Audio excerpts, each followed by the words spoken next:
안녕하십니까?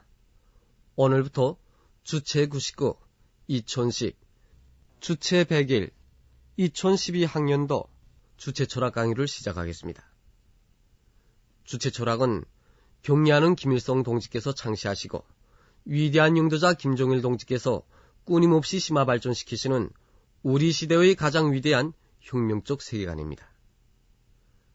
주체 철학은 우리 당의 지도사상인 주체사상의 철학적 기초와 혁명의 근본 원리를 밝혀주는 우리 당의 혁명 철학이며 정치 철학입니다.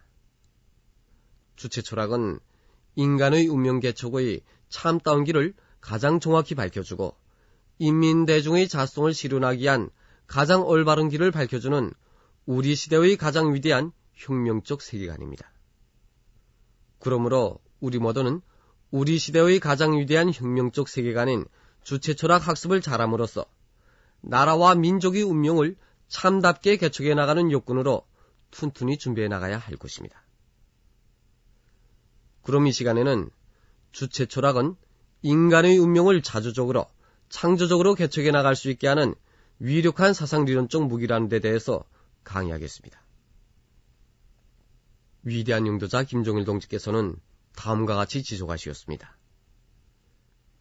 세계관의 진보성과 생활력은 결국 그것이 인간의 운명 개척의 길을 얼마나 정확하게 밝혀주는가 하는 데 따라 규정된다고 말할 수 있습니다. 주체의 철학적 세계관의 근본 특징과 비할 바 없는 우월성도 바로 그것이 세계에서 차지하는 인간의 지위와 역할을 밝혀주는 철학적 원리에 기초하여 인간의 운명 개척의 근본 방도를 가장 과학적으로 밝혀준다는 데 있습니다. 인간의 운명이란 무엇이며 그것은 어떻게 개척되는가? 사람이 사람답게 살고 자기 운명을 개척하기 위해서는 어떻게 해야 하는가 하는 것은 오랜 세월 인류가 알고자 한 문제이며 지난날에는 물론 오늘에 와서도 누구에게나 최대의 관심사로 되는 문제입니다. 하기에 동서고금의 철학가나 사상가들은 이 문제에 대한 자기 나름의 견해를 세워보기도 하고 올바른 이해와 관점을 확립해보려고 모색이면서 이러저러한 주장을 내놓으며 오랜 세월을 두고 철학적 탐구를 해왔습니다. 하지만 인간의 운명 개척의 참다운 길을 과학적으로 밝혀준 철학적 세계관이나 위인은 없었습니다. 하여 사람들은 인류사의 오랜 기간 인간의 운명 문제에 대한 똑똑한 철학적 인식과 이해를 가지지 못한 채 살아왔습니다. 인류의 발생 역사를 100만 년 이상으로 본다고 해도 인간이 자기 운명과 그 개척의 길을 모르고 살아온 역사는 참으로 오래고도 장구한 기간인 것입니다. 인간의 운명 개척의 참다운 길을 밝혀야 할 역사적 과제는 20세기에 들어와서 위대한 수령 김일성 동지께서 창시하시고 경리하는 김종일 동지께서 심화 발전시키신 주체 철학에 의해서 비로소 수행되었습니다. 주체 철학이 창시됨으로써 인류의 철학적 세계관은 가장 높은 단계에 이르게 되었으며 인민대중이 자기 운명을 자주적으로 창조적으로 개척해 나갈 수 있는 위력한 사상리론적 무기를 가지게 되었습니다. 그러면 주체 철학이 인간의 운명을 자주적으로 창조적으로 개척해 나갈 수 있게 하는 위력한 사상리론적 무기로 되는 것은 무엇 때문이겠습니까? 무엇보다 먼저 주체 철학이 사람의 본질적 특성에 대한 가장 완벽한 해답을 줌으로써 인간의 운명 개척의 근본 초석을 마련한 가장 과학적인 세계관이기 때문입니다. 인간의 운명 개척을 위한 올바른 길을 밝히자면 사람에 대한 지혜부터 바로 가져야 합니다. 그것은 사람의 본질을 어떻게 보는가 하는 데 따라 인간의 운명에 대한 견해와 관점, 태도가 규정되기 때문입니다. 따라서 이 문제는 단순한 학설상의 문제가 아니라 계급적 이해관계를 반영한 사회 정치적 문제로 제기되었으며 오랜 역사적 기간 진보와 반동 사이에 심각한 철학적 논쟁의 대상으로 되어 왔습니다. 지난 시기 사람의 본질에 대한 철학적 논쟁에서는 주로 사람을 정신적인 존재로 보는 견해와 물질적인 존재로 보는 견해가 지배하였습니다. 사람을 순수 정신적 존재로 보는 종교적, 관념론적 교내에 따르면 사람은 그 어떤 초자연적인 신비로운 존재의 산물이고 사람의 운명도 그에 의해서 결정된다는 결론에 이르게 됩니다. 반동적 지배계급과 그 대변자들은 사람에 대한 종교적, 관념론적 견해를 가지고 사람의 불행한 처지는 피할 수 없는 숙명적인 것이며 따라서 주어진 운명에 순종해야 한다는 숙명론을 설교했습니다.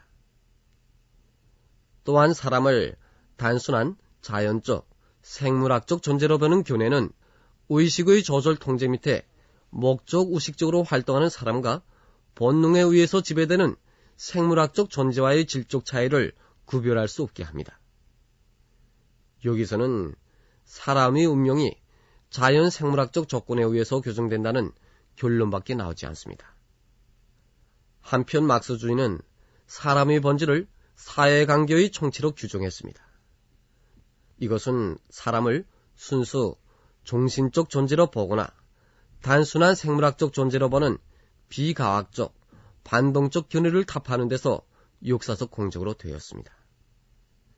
그러나 사람의 본질을 사회관계의 총체로 규정한 것은 사람 자체가 가지고 있는 본질적 특성에 대한 전면적인 해명으로 되지 못하며 따라서 그것으로는 사람의 운명 개척에 대한 과학적 해명이 주어질 수 없습니다.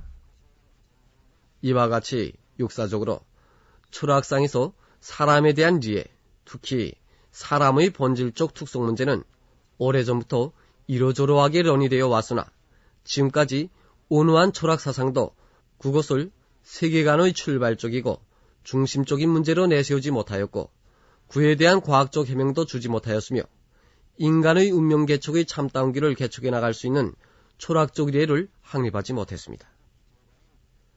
이것은 오직 위대한 수령 김일성 동지와 경리하는 김종일 동지에 의해서 밝혀지고 전면적으로 체계화된 가장 과학적인 주체 철학에 의해서 완벽한 해명이 주어지게 되었습니다. 주체 철학은 역사상 처음으로 사람의 본질적 특성에 관한 문제를 철학이 해결해야 할 출발적인 문제로 내세우고 그에 대한 과학적 해명을 줌으로써 사람에 대한 완벽한 철학적 이해를 확립했습니다. 주체 철학은 사람이 사회적 존재라는 데로부터 출발해서 자주성, 창조성, 의식성이 사람의 본질적 특성을 이룬다는 것을 과학적으로 밝혔습니다. 그리하여 주체 철학은 인간이 자주성, 창조성, 의식성을 가진 사회적 존재로서 자기 운명을 자주적으로, 창조적으로 개척해 나갈 수 있는 자주적 인간, 창조적 인간임을 확인하고 인간의 운명 문제 해결의 근본 초석을 마련했습니다. 이것은 위대한 수령 김일성 동지와 경리하는 김종일 장군님께서 이룩하신 불멸의 공적으로 됩니다.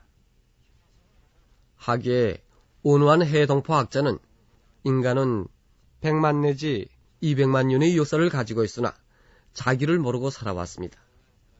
기원전 5세기에 소크라테스가 인간아 너 자신을 알라고 역사 앞에 수수께끼를 내놓았지만 그 누구도 이 수수께끼를 풀지 못하였습니다.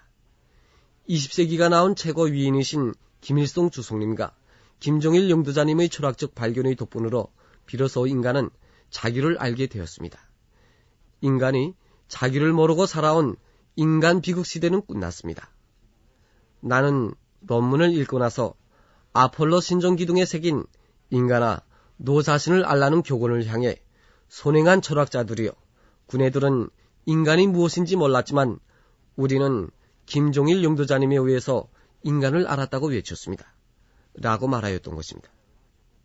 주체 철학이 인간의 운명을 자주적으로 창조적으로 개척해 나갈 수 있게 하는 위력한 사상리론적 무기로 되는 것은 다음으로 주체 철학이 세계에서 사람이 차지하는 지위와 역할 문제를 철학의 근본 문제로 제기하고 그의 과학적인 원리들로 완벽한 해명을 줌으로써 인간의 운명 개척의 근본 방도까지도 과학적으로 밝힌 사람 중심의 세계관이기 때문입니다. 철학이 인간의 운명 개척에 참답게 이바지하자면 사람의 운명 개척의 길을 정확히 밝혀야 할 철학의 근본 사명에 맞게 철학의 근본 문제를 옳게 제기하고 그에 대한 전일적인 이해를 주어야 합니다. 사람의 운명을 참답게 개척하는데 졸실이 필요한 세계관적 문제를 제기하고 옳게 해명하는 철학만이 인간의 운명 개척에 이바지하는 철학으로서의 가치를 가집니다. 종래 철학에서는 물질과 의식, 존재와 사유의 관계 문제를 철학의 근본 문제로 제기했습니다. 이것은 인간의 운명 개척의 참다운 길을 밝혀주어야 할 철학의 근본 사명에 맞게 제기된 과학적인 세계관적 문제로 되지 못합니다. 사람의 운명은 세계와의 관계에서 개척되는 것만큼 철학의 근본 문제는 응당 사람과 세계와의 관계 문제로 제기됩니다. 물질과 의식의 관계 문제는 사람과 세계의 관계 문제가 아닙니다. 물질과 의식의 관계 문제만을 제기하고 풀어서는 결코 세계와의 관계에서 개척되는 인간의 운명 문제에 완벽한 해답을 줄 수 없습니다. 주체 철학은 종래 철학이 제기한 근본 문제의 제한성을 극복하고 역사상 처음으로 사람과 세계와의 관계 문제, 사람이 세계에서 차지하는 지위와 역할 문제를 철학의 근본 문제로 제기함으로써 인간의 운명 개척의 참다운 길을 열어나갈 수 있는 출발적 기초를 마련했습니다. 뿐 아니라 주체 철학은 사람이 모든 것의 주인이고 모든 것을 결정한다는 인간의 운명 개척의 근본 방도를 직접적으로 밝혀주었습니다. 주체 철학은 사람이 세계와 자기 운명의 주인으로서 자기 운명을 자기 손에 두어지고 자주적으로 창조적으로 개척해야 한다는 운명 개척의 근본 방도도 완벽하게 밝혀줌으로써 인간의 운명 개척의 넓은 길을 열어놓게 되었습니다. 이처럼 주체 철학은 인간의 운명을 자주적으로 창조적으로 개척해 나갈 수 있게 하는 위력한 사상리론적 무기로 됩니다. 오늘 주체 철학은 인간의 운명을 자주적으로 창조적으로 개척해 나갈 수 있게 하는 위력한 사상리론적 무기로서 사람, 인민대중의 운명 개척의 영원한 지침으로 절대불변의 진리로 되고 있습니다. 외국의 한 문필가는 위대한 수령 김일성 동지께서 주체 사상을 창시하신 것은 신화 속의 프로메테우스가 인간에게 불을 가져다 준 것과 대비조차도 할 수 없는 거대한 인류사적 의의를 가지고 있다고 칭송하였으며 온화한 인사는 주체 사상은 백가전소적인 혁명사상으로서 그 어떤 시대에도 적용되는 영원한 현재형의 혁명학설이라고 격찬했습니다. 이상에서 우리는 주체 철학이 사람의 본질적 특성을 밝힘으로써 인간의 운명 개척의 근본 초석을 마련하고 세계에서 사람이 차지하는 지위와 역할 문제에 해답을 줌으로써 인간의 운명 개척의 근본 방도를 과학적으로 제시한 데 대해서 학습했습니다. 우리 모두는 위대한 주체 사상, 주체 철학으로 튼튼히 무장하고 구현하는 길에 자기 자신과 인민대중의 운명 개척의 가장 올바른 길이 있다는 것을 자각하고 주체 철학에 대한 학습에 심려를 기울여 나가야 할 것입니다. 그럼 이 시간 강의를 여기서 마치겠습니다. 안녕히 계십시오.